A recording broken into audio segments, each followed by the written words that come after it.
Hare Krishna everyone. So we are back to our today's study of Bhagavad Gita. So we'll chant the prayers.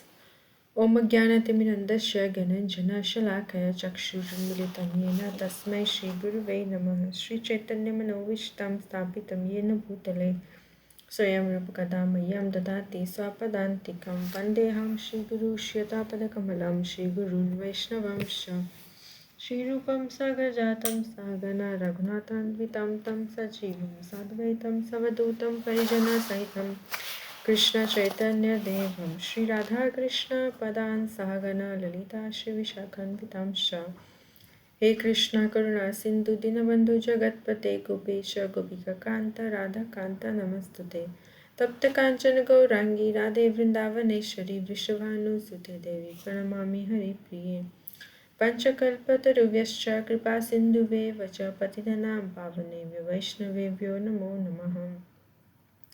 नमां विष्णुपदाय कृष्णप्रेष्ठाय भूतले श्रीमते भक्तिवेदान्तस्वामिनिति नामिने नमस्ते सारस्वते देवे गौरवाणी प्रचारिणे निर्विशेष शून्यवादी पश्चात्देशतारिणे जय श्री कृष्ण चैतन्य प्रभु नित्यानंद श्री अद्वैत गदाधर श्रीवासादि गौर भक्तवृंद हरे Krishna Krishna Krishna Hare Hare Hare Ram Ram Ram Hare Hare.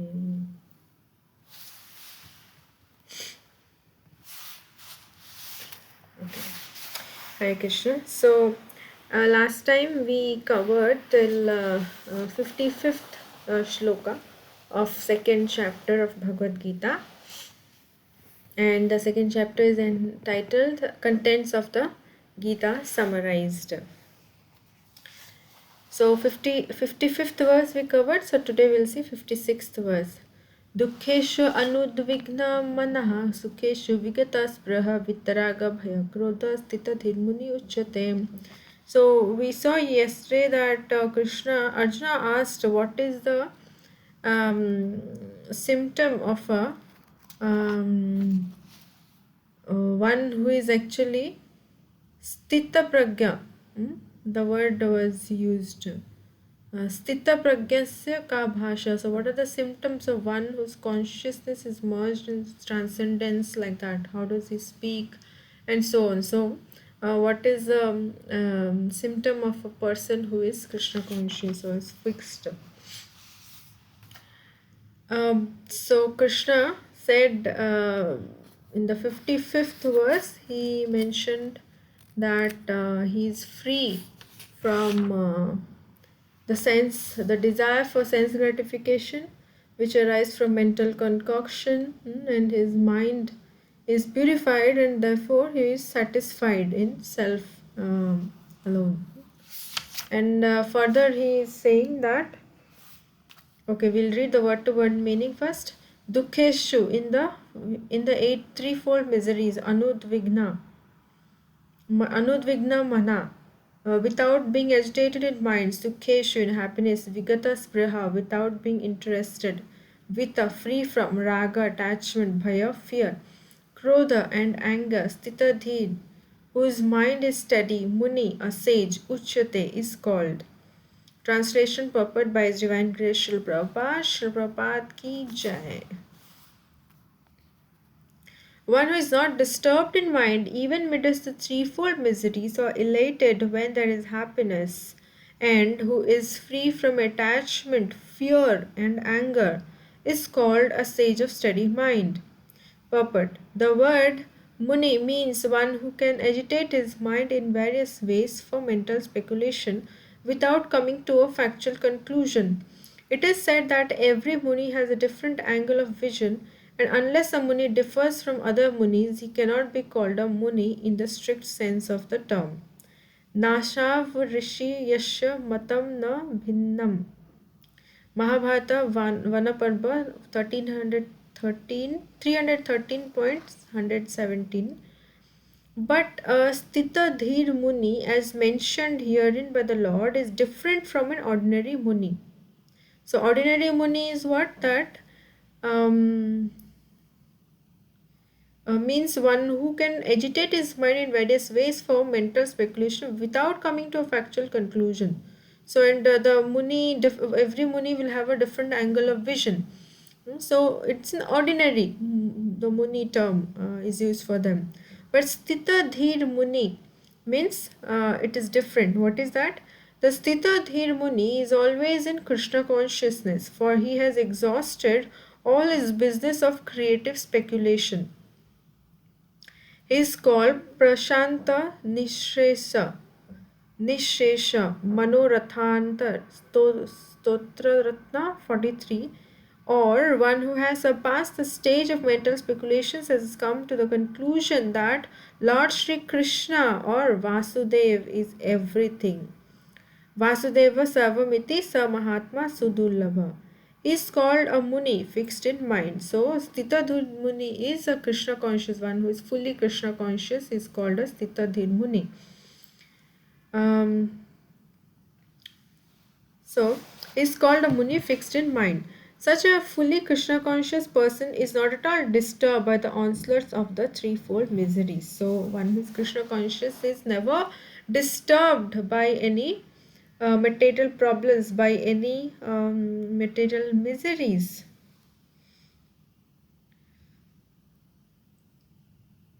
For he accepts all miseries as the mercy of the Lord, thinking himself only worthy of more trouble due to his past misdeeds, and he sees that his miseries by the grace of the Lord are minimized to the lowest.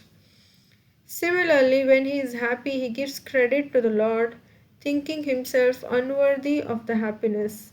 He realizes that it is due only to the Lord's grace that he is in such a comfortable condition and able to render better service to the Lord.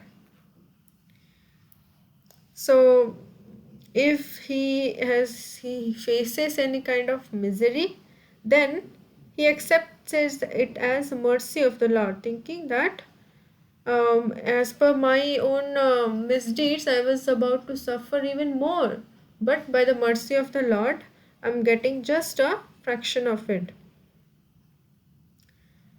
And he sees that his miseries with the grace of Lord minimized to the lowest. Similarly, when he is happy, he gives credit to the Lord, thinking himself unworthy of the happiness. He realizes that it is due only to the Lord's that he is grace that he is in such a comfortable condition and able to render better service to the Lord. And for the service of the Lord, he is always daring and active and is not influenced by attachment or aversion. Attachment means accepting things for one's own sense gratification. Detachment is absence of such sensual attachment. But one fixed in Krishna consciousness has neither attachment nor detachment because his life is dedicated in the service of the Lord. Consequently, he is not at all angry even if his attempts are unsuccessful. Such success or no success, a Krishna conscious person is always steady in his determination. So even if a Krishna conscious person, even if he is happy, he gets something good, then he is not elated by that happiness. Rather, he gives that credit to the Supreme Lord, that it is only by the mercy of the Lord that I am getting this happiness, though I am not deserving it. So, um, and for the service of the Lord, he is always daring. So, for when it comes to serving the Lord, he always is very active and takes all risk for serving the Lord and is not influenced by attachment or aversion. Attachment means accepting things for one's own sense gratification. Detachment is absence of the sensual attachment. So, attachment or detachment, it is related to our own decision, like what I want or what I don't want. But a devotee, he is not. He's beyond this attachment and detachment. Rather, he is ready to do whatever is favorable for the service of the Lord. He's fixed in Krishna consciousness. And he's not at all angry even if he attempts to for something, he's not successful in that, he's not angry about it. He just accepts whatever comes. Next verse, ya sarvatrana bhishnehas tattat prapya subhashubham नाभिनंदति स न द्वेष्टि तस्य प्रज्ञा प्रतिष्ठिता. Yeah, one who sarvatra everywhere anabhishneha without affection tat that prapya achieving shubha good ashubham evil na never abhinandati praises na never dveshti envies tasya his pragya perfect knowledge patishtita fixed translation in the material world one who is unaffected by whatever good or evil he may obtain neither praising it nor despising it is firmly fixed in perfect knowledge. In the material world, one who is unaffected by whatever good or evil he may obtain, whatever he may obtain, good or bad, neither praising it nor despising it, is firmly fixed in perfect knowledge. Purport. There is always some upheaval in the material world which may be good or evil. One who is not agitated by such material upheavals, who is unaffected by good and evil, is to be understood to be fixed in Krishna consciousness. As long as one is in the material world, there is always the possibility of good and evil because this world is full of duality. So, in the material world, there is always good or bad, happiness and distress. It keeps coming and going like that. So there's always going to be duality, full of dualities. But one who is fixed in Krishna consciousness is not affected by good and evil because he is simply concerned with Krishna, who is all good, absolute. Such consciousness in Krishna situates one in a perfect transcendental position called technically samadhi. Next verse, Yada samharate chayam kurmo anganiva sarvasham indriyanindriyarthebhyastasya pragya Yada when samharate winds up cha also ayam he kurma tortoise angani limbs eva like sarvasha altogether indriyani senses indriya arthebhya from the sense objects tasya his pragya consciousness pratishtita fixed. One who is translation, one who is able to withdraw his senses from sense objects, as the tortoise draws its limbs within the shell, is firmly fixed in perfect consciousness. Purport. The test of a yogi, devotee, or self realized soul is that he is able to control the senses according to his plan. Most people, however, are servants of the senses and are thus directed to the dictation of the senses. Just like few days back in another class, we were discussing Godasa and Goswami. Go means senses and Swami means master or Dasa is servant. So it is in our hands whether we want to remain as Godasa or servant of our master and allow ourselves to be dictated by the demands of the senses, or we want to have control over the senses, become Goswami. That is the answer to the question as to how the yogi is situated. The senses are compared to venomous serpents. They want to act very loosely and without restriction. The yogi or the devotee must be very strong to control the serpents like a snake charmer. He never allows them to act independently. There are many injunctions in the revealed scriptures. Some of them are do nots and some of them are do's. Unless one is able to follow the do's and the do nots, restricting oneself from sense enjoyment, it is not possible to be firmly fixed in Krishna consciousness. The best example set herein is the tortoise. The tortoise can at any moment wind up its senses and exhibit them again at any time for particular purposes. Similarly, the senses of the Krishna conscious persons are used only for some particular purpose in the service of the Lord and are withdrawn otherwise. Arjuna is being taught here to use his senses for the service of the Lord instead of for his own satisfaction. Keeping the senses always in the service of the Lord is the example set by the analogy of the tortoise who keeps the senses within. So, what the example of the tortoise mean actually? So the tortoise will withdraw its limbs only when it is required. When the tortoise needs to use its limbs, it will be used and then it will withdraw its limbs. In the similar way, when we need the devotee will use one's senses in the service of the Lord. Otherwise, will withdraw them in the sense. Otherwise, we will not indulge unnecessarily in sense gratification. So the senses of Krishna is used only for some particular purpose in the service of the Lord, and are otherwise and are withdrawn otherwise. So, in the beginning, we see Arjuna decided to not fight the battle for his own, because of his own satisfaction. So, because okay, my family members and all will be killed, and so on, I will get sinful reaction, this and that. So, for his own satisfaction. But so that was the fault there. So rather one should use one's senses, one should work for the satisfaction of the Supreme Personality of Godhead. We can see here Shri Radha Shyam Sundar. So, and here Shri Radha Damodar. So we should work, our day-to-day activities also should be so molded that it is for only for the pleasure of the Supreme Personality of Godhead. And we are so much blessed that we get that personal guidance how we can actually please the Lord. Of course, in Bhagavad Gita we are getting, Srila Prabhupada's books we are getting, and also from our spiritual master we get that guidance that how we can actually satisfy the Guru. And as Krishna says, the spiritual master is satisfied, so Krishna is satisfied. And spiritual master teaches us how we can satisfy Krishna, how we follow these instructions. Satisfying Krishna means following these instructions that he gives in Bhagavad Gita.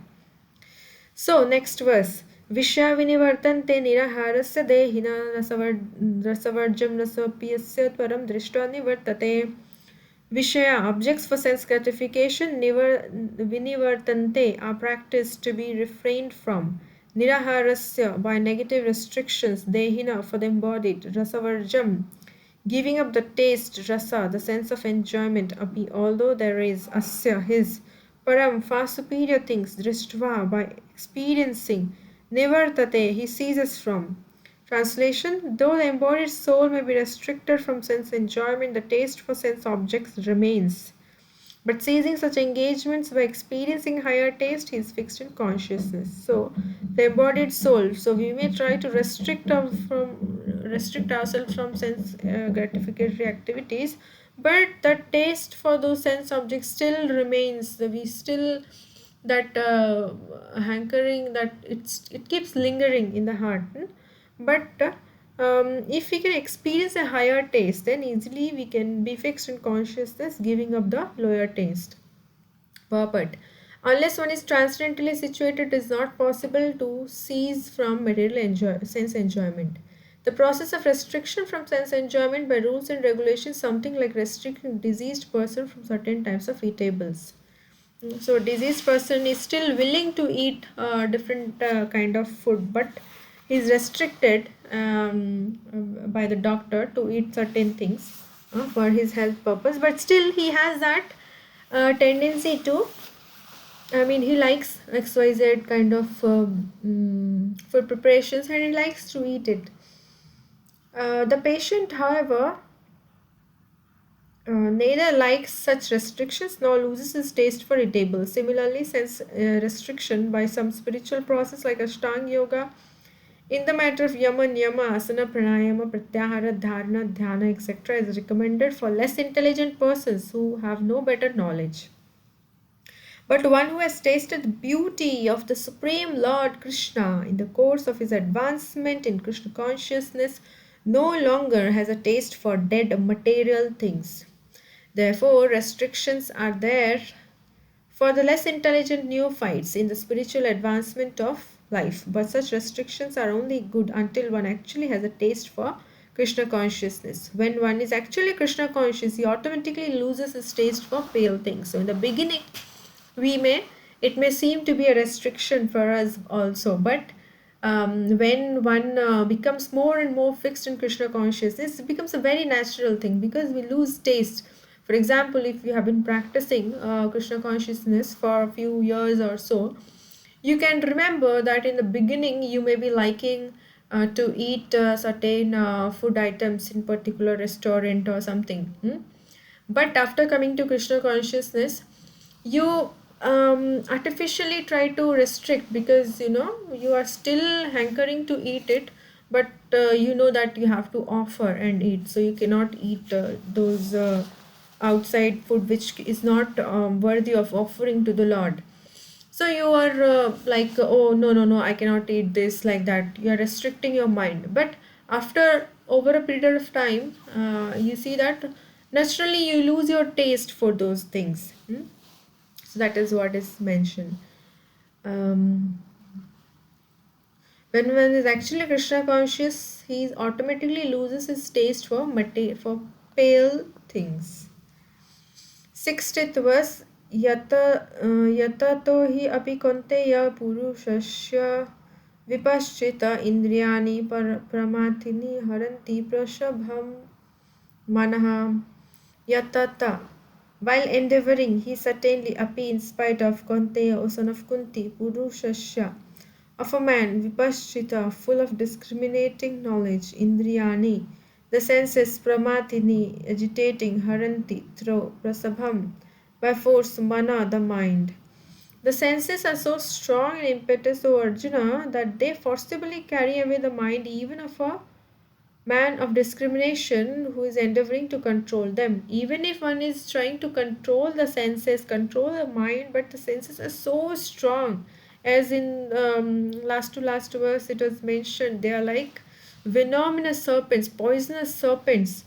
They're so strong that they forcibly carry away the mind of one who is trying to um, control them. Purport. There are many learned sages, philosophers, and transcendentalists who try to conquer the senses, but in spite of their endeavors, even the greatest of them sometimes fall victim to material sense enjoyment due to their agitated mind. Even Vishwamitra, a great sage and perfect yogi, was misled by Menaka into sex enjoyment, although the yogi was endeavoring for sense control with severe types of penance and yoga practice. And of course, there are so many similar instances in the history of the world. Therefore, it's very difficult to control the mind and senses without being fully Krishna conscious. So, artificially, by by mechanical means, it is not possible. It is not at all possible to control the mind and senses. One has to become Krishna conscious. Only then one can control one's mind and senses perfectly. Without engaging the mind in Krishna, one cannot see such material engagements.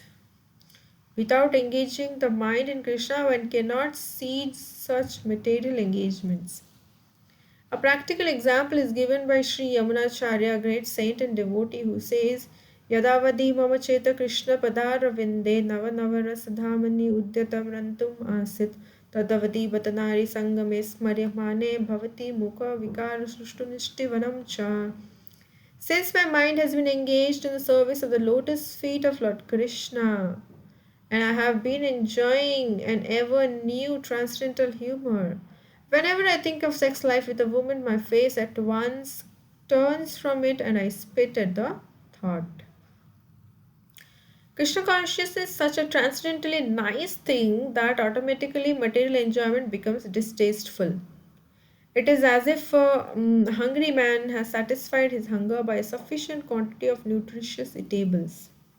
Maharaj Ambarish also conquered a great yogi, Durvasa Muni, simply because his mind was engaged in Krishna consciousness. Savai mana Krishna padar vindaya vacham sivaikuntha gunanuvarnane. This is explained in next verse about this pastime of Maharaj Ambarish and Durvasa Muni.